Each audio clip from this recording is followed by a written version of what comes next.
తిరుపతి జిల్లా వెంకటగిరి 6వ వార్డు ఎన్టీఆర్ కాలనీలో ఎన్టీఆర్ విగ్రహానికి స్థానిక ఎమ్మెల్యే కురుగుండ్ల రామకృష్ణ పూలమాలలు వేసి ఘన నివాళులర్పించారు. తదనంతరం పార్టీ జెండా ఆవిష్కరించి కేక్ కట్ చేసి నాయకులకు కార్యకర్తలకు పంచిపెట్టారు. ఈ సందర్భంగా ఎమ్మెల్యే మాట్లాడుతూ వెంకటగిరికి నేనెప్పుడు రుణపడి ఉంటానని, నన్ను ఇక్కడ ప్రజలు ఒక బిడ్డలా భావించి 3 సార్లు గెలిపించారని, నేను వెంకటగిరికి ఎంత చేసినా రుణం తీరదన్నారు.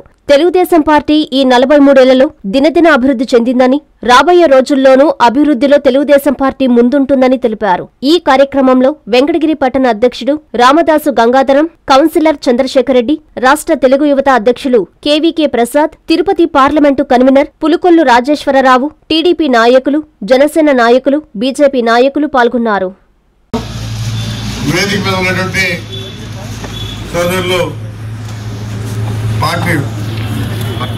పట్టాధ్యక్షుడు గంగాధరం గారికి, అదేవిధంగా సోదరులు పులికల రాజేశ్వరరావు గారికి, అదేవిధంగా సోదరులు వీర రాజేశ్వరరావు గారికి, లక్ష్మీపతి గారికి, మురళి గారికి, చంద్రశేఖర్ గారికి, ఇంకా ఆనంద్ గారికి, మురళి రాజా గారికి, గాంధీకి, ఇటువంటి సోదరులందరికీ కూడా నమస్కారాలు తెలియజేస్తూ, పత్రికా సోదరులు, ప్రింట్ మీడియా కావచ్చు, ఎలక్ట్రానిక్ మీడియా కావచ్చు, వాళ్ళందరూ కూడా పేరు పేరున నా హృదయపూర్వక ధన్యవాదాలు తెలియజేస్తున్నాం. ఎందుకంటే వెంకటగిరి ప్రజలు నన్ను నమ్మారు. 3 దఫాలుగా వాళ్ళ కుటుంబంలో ఒక బిడ్డగా నన్ను గెలిపించారు. 4 సూర్లు పోటీ చేస్తే 3 సూర్లు గెలిపించారు. ఎప్పుడు కూడా వెంకటగిరిని మర్చిపోను. వాళ్ళకి నేను చాలా రుణపడి ఉన్నా. ఎంత చేసినా కానీ తక్కువ చెప్పి తెలియజేస్తా ఉన్నా. అందుకని ఎవరు వచ్చినా ఆ పార్టీ అనేది లేకుండా నా దగ్గరకు వస్తే ఆ బిల్లులు తెచ్చినా ఏం పని కావాలా కానీ రోజు మనం చేస్తా ఉన్నాం. ఎందుకంటే వెంకటగిరి టౌన్లోనే 10,000 మెజార్టీ ఇచ్చారు. గతంలో ఎవరు ఆ నమ్మకాన్ని మనం ఒప్పు చేయకూడదనే కాన్సెప్ట్తో ఈరోజు పనిచేస్తా ఉన్నాం. ఎక్కువ టైం కూడా ఇక్కడే ఉండి ఎవరు చిన్న బిడ్డ వచ్చినా కానీ మాట్లాడి వాళ్ళ సమస్య తీర్చే విధంగా ఏర్పాటు చేస్తా ఉన్నాం. నేనేదో ఎలక్షన్ అప్పుడు మాటలు చెప్పి ఈరోజు తప్పించుకోవాలి. ఆ రోజు ఏం చెప్పామో దానికన్నా ఎక్కువ చేస్తున్నాం, ఎక్కువ చేస్తాం కూడా. చెప్పేది తక్కువ, చేసేది ఎక్కువ. అది మేము చెప్పుకోవడం కాదు, ప్రజల నుంచే రావాలి. ఎందుకంటే చేసినప్పుడు వాళ్ళు కూడా గుర్తిస్తారు. అందుకని వెంకటగిరిని ఎప్పుడు కూడా నేను మర్చిపోను, రుణపడి ఉన్నా. అన్ని రకాలుగా అభివృద్ధి చేయడానికే నా ప్రయత్నం నేను చేస్తా ఉన్నా. ఇంకా కూడా ఈ ఉగాది తర్వాత ముఖ్యమంత్రుల వాళ్ళు కూడా ఇంకా ఏం చేయాలి కొత్తగా అనేది వాళ్ళు కూడా ప్లాన్ చేస్తున్నారు. గతంలో 5 సంవత్సరాలు ఈ రాష్ట్రం మూలపడిపోయింది. ఏం చేశారంటే జగన్మోహన్ రెడ్డి అన్నిట్లో లొసుగులే, అన్ని దగ్గరలో అప్పులు పెట్టి, ఇంకా చెప్పాలంటే లిక్కర్ని కూడా కుదరబెట్టి 25 సంవత్సరాలు డబ్బులు తీసుకున్నాడు. ఇంతకన్నా దారుణంలే. ఆ షాపుల్ని కుదరబెట్టి ఆయన లోన్ తీసుకొని ఆయన వాడుకున్నాడు. ఏది ఏలు పెట్టినా కానీ బొక్కలే. ఆ బొక్కల్ని పూడ్చి ఈరోజు పనిచేయాల్సి వస్తాను. బ్యాంకుల్లో కూడా దగ్గర రానికుండా చేసే పరిస్థితి. ఈరోజు బ్యాంకర్స్ అందరితో కూడా మాట్లాడి వాళ్ళకున్న అప్పులన్నీ కూడా కట్టి ఈరోజు మళ్ళా రివోక్ చేసుకున్నాం. అంటే ఎంత దరిద్రంగా తయారైందో చూడండి. ముఖ్యమంత్రిగా బ్యాంకుల్లో బ్యాంకుకి గడపెక్కే విధంగా లేకుండా చేసుకున్నామంటే రాష్ట్రంలో ఇంతకన్నా ఇలాంటి ముఖ్యమంత్రులు ఎక్కడ చూడం. కాబట్టి ఇన్ని ఆటపోకుండా వాటన్నిటిని కూడా ఈరోజు ఎదుర్కొని మా నాయకుడు మళ్ళా ప్రజలకి ఎలాంటి లోటు లేకుండా అన్ని రకాలుగా అభివృద్ధి పనులు చేస్తా ఉన్నాడు.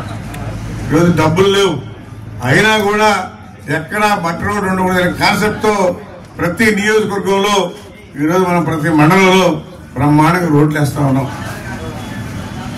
5 సంవత్సరాలు ఎక్కడ ఒక గజం కూడా వేసేటువంటి దాఖలాలు లేవు. ఈరోజు ఎక్కడ చూసినా కానీ రోడ్లు పరుగులు పెట్టి చేయిస్తా ఉన్నాం. అది తెలుగుదేశం పార్టీ అంటే మరి అభివృద్ధిలో ముందుంటామని చెప్పినప్పుడు తెలియజేస్తా ఉన్నారు. 5 సంవత్సరాలు ఏం చేయని దానివల్ల ఈరోజు మన ముఖ్యమంత్రి గమనించి అన్ని రకాలుగా మరి ఆయన చేసిన పనుల్ని పట్టుకుంటూ ఈరోజు అభివృద్ధి కార్యక్రమంలో పోతున్నారని చెప్పని కూడా తెలియజేస్తా ఉన్నా. అదేవిధంగా ఈరోజు తెలుగుదేశం పార్టీ ఆవిర్భావ దినం. ఈరోజు మరి పార్టీ కూడా దినదిన అభివృద్ధి చెంది ఈరోజు 43 సంవత్సరాలు అయింది. ఈరోజు మనం ఆవిర్భావ దినాన్ని జరుపుకుంటా ఉన్నాం. 43వ ఆవిర్భావ దినంగా జరుపుకుంటామని చెప్పి తెలియజేస్తా ఉన్నాం. అందుకే ఇక్కడ మనకి పద్మశాలు చేనేత కార్మికులు లేబర్స్ ఎక్కువ ఉన్నారు కాబట్టి వీళ్ళకు కూడా ఇది చేయాలని చెప్పనేసి చేనేత కార్మికులకి 200 యూనిట్లు ఉచితంగా ఇస్తా ఉన్నాం. అదేవిధంగా మరమగ్గాలకు కూడా మరమగ్గాలు ఇప్పించడం కూడా జరిగింది. అయితే కొంతమంది మన వెంకటగిరిలో ఆ మరమగ్గాలకి తీసుకున్నాయంటే మాకు వద్దు, మేము తొక్కలేము, మేము దాన్ని వాళ్ళేము, మాకు గుంట మగ్గాలు అలవాటు అని చెప్పి వాళ్ళు చెప్తున్నారు. అందుకని దానికైనా వాళ్ళు తీసుకుంటే కరెంటు కూడా వాళ్ళకి 500 యూనిట్లు ఇవ్వడం జరుగుతూ ఉంది. ఎందుకంటే వీళ్ళకు కూడా ఏదో ఒకటి చేయాలి, ముందుకు తీసుకురావాలి, పేదలకు ఉండకూడదనే కాన్సెప్ట్తో మన నాయకుడు చేస్తూ ఉన్నాడు. ఈరోజు మన రాష్ట్రంలో రాబోయే రోజుల్లో పేదరికమే ఉండకూడదు అనేది 20-40 ఏళ్ళకి మన రాష్ట్రం బాగా ముందు ఉండాలని చెప్పేసి అన్ని రాష్ట్రాల కన్నా కూడా తెలియజేస్తాను. అందుకని ప్రతి పేదవాళ్ళ కుటుంబంలో కూడా ఒక బిడ్డ చదువుకుంటే ఆ బిడ్డ వల్ల ఆ పేదరికం పోతుంది. ఈరోజు మన లోకేష్ బాబు యువకుడు, ఉత్సాహవంతుడు, మరి ఆయన ఎడ్యుకేషన్ కూడా బాగా ముందుకు తీసుకెళ్ళాలి, మన రాష్ట్రం మంచి మెరిట్లో ఉండాలి, మన బిడ్డలు ఏడవపోయినా కానీ అనే కాన్సెప్ట్తో ఈరోజు ఎక్కడ కావాలో వాళ్ళకి ఆరోగ్యంగా ఉండే ఫుడ్ కూడా పెడతాను. గతంలో జగన్మోహన్ రెడ్డి ఆ క్వాలిటీలు కూడా చూడాల, ఏదో బాగుంటుంది అన్ని రాష్ట్రాలు కనబడని చెప్పి తెలియజేస్తూ దాన్ని దృష్టిలో పెట్టుకొని ఇప్పుడు రాజధాని కూడా పరుగులు తీస్తా ఉన్నారు. గత 5 సంవత్సరాలు ఎలాంటి ఒక చీకటిపులు కూడా పక్కన పెట్టాం కాబట్టి ఏ సంవత్సరాల్లో మ్యాక్సిమం చేయాలి, బిల్డింగ్ అంతా రావాలి, రాజధాని ఏర్పడాలని చెప్పే ఉద్దేశంతో ఈరోజు ఆగమేఘాలుగా బిల్డింగ్ కడతా ఉన్నారు. Please subscribe to N3 TV. JEE main 2025 session 1లో నారాయణ వైల్డ్ ఫైర్ 300కు 300 మార్కులతో పాటు 5 నారాయణ విద్యార్థులకి 100% దేశవ్యాప్తంగా 14 మంది 100% సాధించగా వారిలో 5 నారాయణ విద్యార్థులే.